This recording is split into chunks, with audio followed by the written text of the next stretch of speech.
Perfect. All right. Ready for dessert? Ready for dessert? Yay. All right. So we're going to be making ice cream in about 5 minutes, or less than 5 minutes. And we're using our food processor.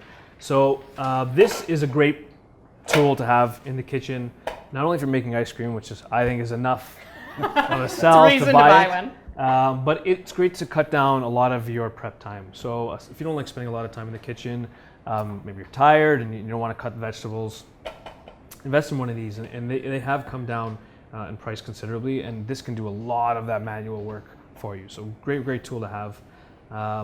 But we're gonna make ice cream today with it. All right. And pretty simple formula, and you can sort of swap out the fruit, the flavors that you like, and it'll still work. So we're using peaches. It's still early. We don't have a lot of fruit. You might start to see strawberries soon. But frozen fruits are great to use, especially when we're not growing our own. So we're gonna be using some frozen peaches. Did you guys know that frozen fruit sometimes can be more nutritious than fresh? Yeah. Sometimes people think, oh, it's frozen, it can't be that healthy, it's packaged. But it's picked at the peak of freshness, and then the freezing actually prevents those vitamins from degrading over time.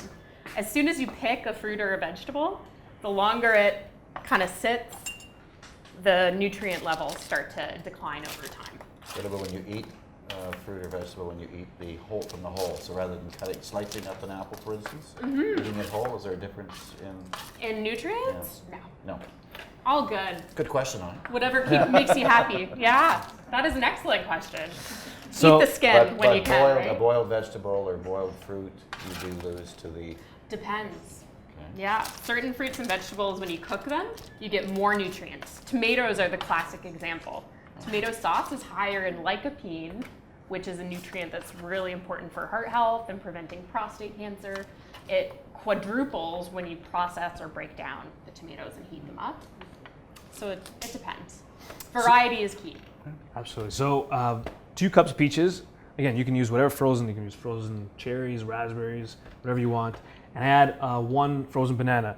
So I always try to keep frozen banana in the freezer, especially when you have banana that's starting to go. Chop it up, parchment paper into the freezer. Was there a question? Is the banana essential, or could you substitute a different fruit? You can definitely substitute. You don't even need the banana. Just gives it a really nice creaminess. But you can actually, if you're okay with yogurt, you can even actually add a little bit of yogurt instead of the banana, or even like almond butter or something like that. Avocado. Really We made avocado ice cream. Yeah, it was actually fantastic. Avocado. Yeah. Delicious. So yeah, if you don't do banana, definitely one of those other things. It's more just a texture thing. Absolutely. Also in this case, it's gonna add a little bit of sweetness, and we want to get our sweetness sort of naturally as much as possible. So yeah, you might lose a little bit of sweetness there, but you can replace it with something else if you want. So frozen banana, a little bit of peaches. I'm sure it's secure. Yeah. Yes. These are dates. Dates are going to add a lot of delicious sweetness to this.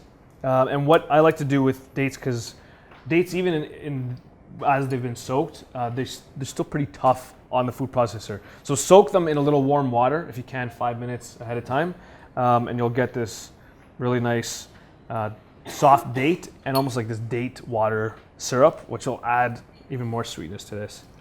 So check it out. We're not adding additional sweeteners to this ice cream. It's going to be all sweetened with fruit, with dried fruit in the case of the dates. So what is our natural sugar packaged with in the fruits and the dried fruits? That's going to help it break down more slowly. Does anybody know? Fiber. Yes. I saw it on people's lips.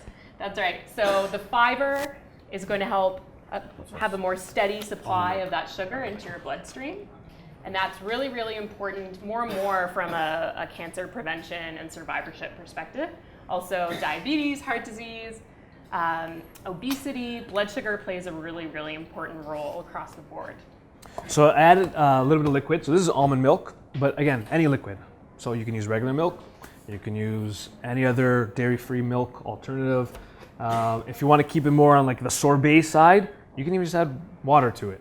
But you need about 1 cup to 2 cups and a half of fruit. That's right. And if you wanted to make it higher calorie, like we talked about, so you're trying to put on some weight or you're going through treatment and your appetite isn't, what it usually was, then you want to make every single bite count. So in this recipe, instead of the almond milk, which is lower in calories, you could put whole milk, you could even put some cream in it to help boost the calorie content.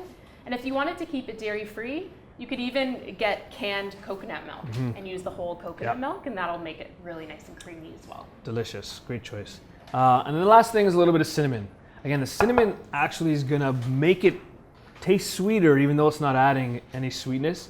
You lie. No. Yes. So I like add a little bit of cinnamon in here, about It half a does. teaspoon. It just makes anything taste like dessert when you add cinnamon. That's right. And do people know about cinnamon and some of its health benefits?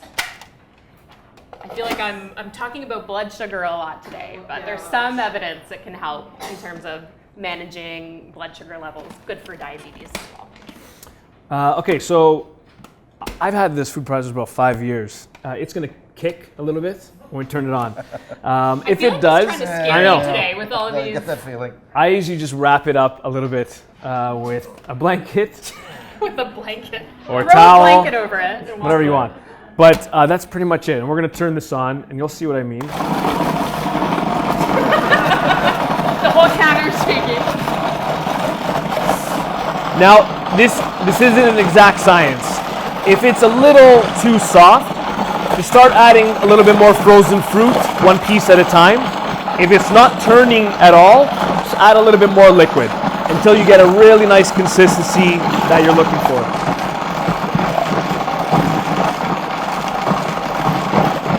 Stop it for a second. Did you guys hear any of that? Feels fairly Yeah. frozen, doesn't it? It's fairly frozen. I'm gonna add at this point our pecans. This is optional, but peaches, pecans, dates. You see where I'm going here. It's gonna be very tasty. Oh, look at that. Getting Wow. some protein and some healthy fats here too. And it's gonna definitely boost the flavor profile. Absolutely. And we're gonna add actually just a couple more bananas in there. I love that the camera's zooming in on this action that's happening here. And it's a food processor We can do it to wrapped the up. reveal. We can do Yeah. it to the Hello. reveal. There we go. It's the grand reveal. All right, we're gonna turn it back on. It's gonna be hot this long weekend, so this is a great recipe This is fantastic. for you to enjoy and And cool it- down. Okay. Turn it back on. And if you don't have, I don't have an ice cream machine. This is just a lot easier, a lot faster, and you're using a tool that you would use for other things anyways.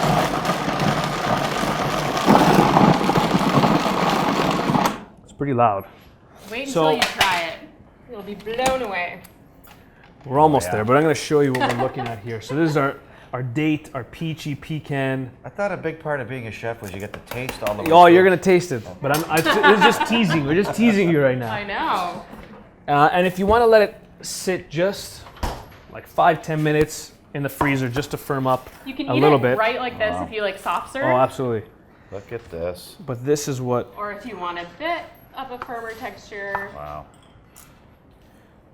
absolutely. If you make big batches of it and for some odd reason you don't eat the entire thing, which doesn't always happen, what you can do is you can store it in, get some silicone muffin tins, and it's almost like you can put these little hockey pucks in the fridge and then Let you try you can this one. throw those, or you can use ice cube trays, that works too.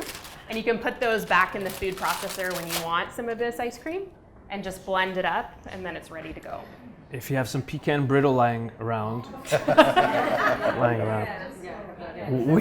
we actually have this recipe on our website too. So again, I'm just plugging it It's in there. really easy. Nuts, maple syrup. That's it. And you're good to go. Nuts and maple syrup in the oven, 350 degrees for like 10-15 minutes. Question, yes. Yeah.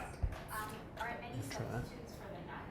If you don't want to use any nuts, you can use something else. Oh yeah, absolutely. I mean, it's a nice texture thing. So we've actually made one with dark chocolate, at least 70% dark chocolate, and you just roughly cut it up, and then near the end throw it in, and it gives you like that dark chocolate chunk. But it's more of like a texture thing. So if you don't want to add nuts at all, Yeah, you don't need the it. nuts. It's No. perfect with fruit, the yogurt, the avocado, whatever you'd like to add to it. Shall I give it a try? Give it a try. All right. Let us know what you think. You have to look for the facial Yeah. expression. There we Yeah. go. Chef approved. Delicious. Fantastic. All right. All right. And that's our class. That Thank is you our so class. much, everybody, for coming out today.